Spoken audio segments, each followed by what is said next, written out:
விழுப்புரத்தில் சிறுமி கொலை செய்யப்பட்ட வழக்கில் கைதாகி உள்ளவரிடம் நடைபெற்று வரும் விசாரணை நிலவரத்தை நமது செய்தியாளர் ஜோதி நரசிம்மனிடம் கேட்கலாம். ஜோதி நரசிம்மன், தற்போது இந்த சிறுமி வழக்கில் சேகர் என்பவர் கைது செய்யப்பட்டிருக்கிறார். அவர் யார்?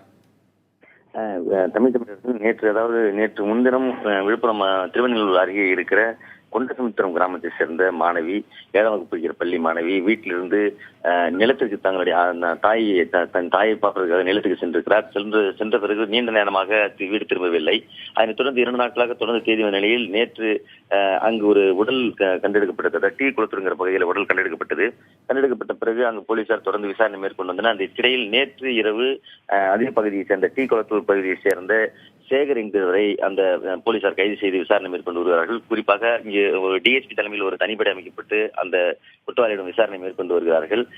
அந்த சேகர் என்பவருக்கும் குறிப்பாக இந்த இறந்து போன இந்த சிறுமியினுடைய தாய்க்கும், அதாவது அம்மாவிற்கும் இடையே இதற்கு முன்னர் ஏதோ பிரச்சனை ஏற்பட்டிருப்பதால் அவரை பழிவாங்கும் நோக்கத்தோடு தான் இந்த கொலை நடந்திருப்பதாக அவர்கள் தற்போது போலீசாரிடம் தெரிவித்திருக்கிறார்கள். தமிழரசு, ஜோதி நரசிம்மன், சேகர் என்பவர் தான் கொலை செய்தார் என்பது உறுதியாகிவிட்டதா? காவல்துறையினர் தரப்புல என்ன விளக்கம் கொடுத்திருக்காங்க?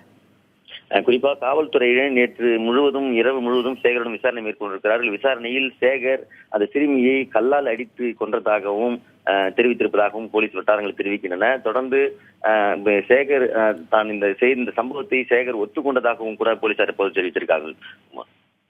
ஜோதி நரசிம்மன், தற்போது கல்லால் அடித்து கொண்டிருக்க வாய்ப்பு இருக்குன்னு காவல்துறை தரப்புல சொல்லியிருக்காங்க. ஆனால் உடற்கூறு ஆய்வு நடந்தா தான் உறுதியான தகவல் சொல்ல முடியும். தற்போது உடற்கூறு ஆய்வு எப்ப நடைபெற இருக்கு?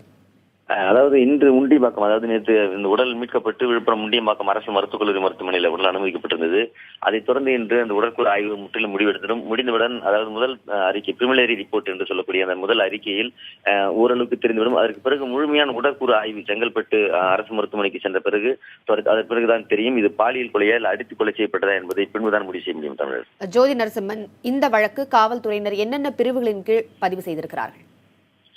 குறிப்பாக இந்த வழக்கு காவல்துறையினர் சிறுமி வன்கொடுமை வழக்கு பிரிவிலும் மற்றும் உமன் ஹராஸ்மென்ட் ஆக்ட் என்று சொல்லக்கூடிய அந்த பிரிவிலும் மற்றும் பெண் குழந்தைகள் கொலை சம்பந்தமாகவும் மற்றும் கொலை வழக்காகவும் வழக்கு பதிவு செய்திருக்காங்க.